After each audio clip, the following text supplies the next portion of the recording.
There are some voices that, once you hear them, you never forget. For the whole world, Morgan Freeman has one of those voices. It's warm, deep, and resonates like the universe itself is telling you a story. But very few people know that for most of his life, Morgan Freeman was afraid of his own voice. He was afraid because it was tied to a secret he kept hidden for more than half a century. The story begins in his youth, when Morgan was just a skinny boy living in Memphis, Tennessee. Back then, he had no idea his career would be defined by his voice. In fact, Morgan barely spoke to strangers. Why? Because his voice, well, it just wasn't normal. People would often say his voice was too old for his age, too loud for his small frame, and so clear it was almost unsettling. And that's when the first rumor started, a whisper he'd hear over and over again in the school rehearsal room.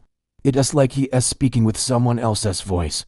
Morgan tried to ignore it. He tried to brush it off. Until one night, everything changed. When Morgan was 18, he had a habit of going to an old, abandoned church near his slum. It was the only quiet place he could find to practice his lines for plays after dark. The building was decaying, its roof full of holes, but the wooden stage and pews inside were still intact. On this particular night, it was pouring rain. The wind howled through the broken windows. Morgan stood in the middle of the main hall, his eyes closed, reciting a line from a school play. But when he finished, he felt a sudden chill in the air. A voice was repeating the exact same line he had just spoken. But the truly chilling part wasn't the voice itself. It was the fact that it sounded exactly like his own. Morgan's eyes snapped open. He scanned the room, nothing. Just darkness and the sound of raindrops hitting the old wood. He took a deep breath, telling himself it was just an echo, a trick of his mind. He decided to try again. He repeated the line, but this time,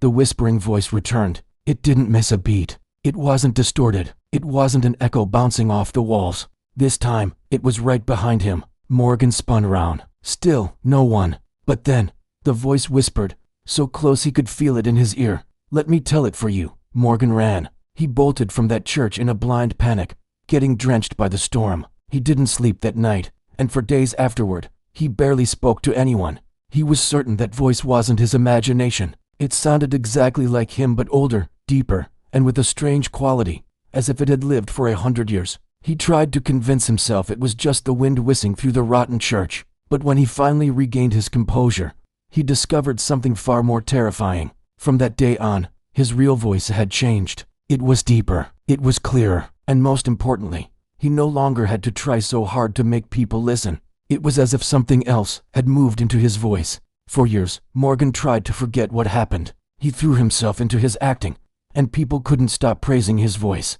Directors said it had a rare, profound depth. Colleagues would tell him he was born to tell stories, but the compliments never brought him true happiness. Because as he got older, Morgan realized his voice was so perfect, it was almost unnatural. And whenever he was alone in a very quiet room, he could sometimes hear a faint, hidden breath within his own speech, as if someone else was speaking with him. When Morgan turned 35, his acting career was just starting to take off. He decided it was time to face his fears. He went back to the old church. By now, the building had almost collapsed, with only its wooden frame left standing. He stepped inside, determined to put the haunting memories to rest. But as he walked deeper into the ruins, he felt the air grow heavy, as if the entire place was holding its breath, waiting. And then, it happened. From the deepest shadows where the pews used to be, a deep, raspy voice emerged. I have waited for you for a long time. It was Morgan's voice, but older, ancient, trembling. Morgan asked, who are you? The darkness replied, your voice before you had it. Morgan froze. The answer made no sense. How could something be his voice before he had it? As if reading his mind, the voice continued, its tone calm and steady.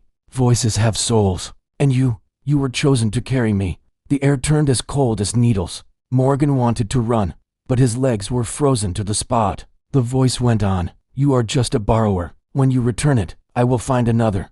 Panic seized Morgan. Return it, when? How? But the darkness didn't answer. It just let out a low, soft laugh that seemed to fade into the wind.